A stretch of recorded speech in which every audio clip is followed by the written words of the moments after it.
Now that we're saying that, okay, believing or being a Muslim is saying that there's none worthy of worship except God, and that Prophet Muhammad is the final messenger of God. Those are two separate things. So we're going to break that down for us to understand what we are saying. The Arabic word for God is Allah. We need to define God. What are his characteristics? Is he a person? Is he everything? Is he just a higher being? What is he? So there are many attributes and names of Allah.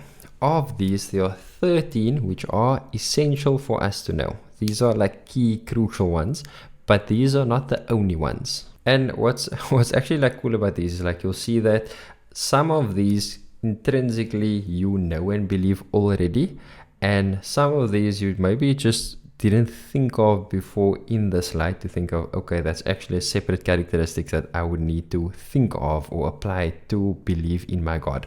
So God exists, and Allah's existence is not similar to existing things. He exists without a manner of being. So he doesn't have a body, he doesn't have a shape, he doesn't have a color, and he exists without a place.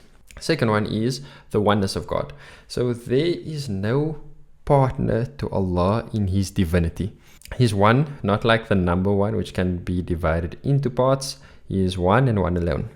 He has no beginning and he is eternal. So Allah exists without a beginning, or else he would be creation if something had to bring him into existence. Allah's existence has no ending. Life. Allah is alive without a soul, body or flesh, and does not die. Knowledge. Allah has eternal and everlasting knowledge which does not change. Allah knows everything before it happens and all permutations of what could have happened. Power. So Allah has power over all things, whether all of creation worships him or none of creation worships him. That doesn't increase or decrease him in any way, shape or form. Will. Allah does whatever he wills. Nothing can prevent the will of Allah, and he does not need any assistance. Whatever Allah will to exist must exist in the time that Allah willed for it to exist. What Allah does not will for it to exist shall not come into existence. There is nothing which can happen which is outside the will of Allah. Then independence or non-neediness of others. Allah does not need a means or a medium. Allah doesn't need food.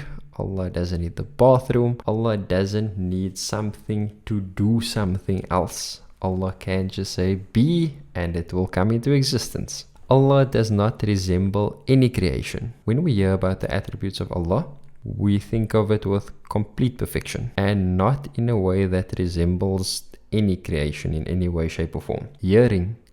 Allah hears all things without the need of an ear or an instrument. Allah sees everything that is seeable without the need of an eye or pupil or any kind of camera or device or even a ray of light.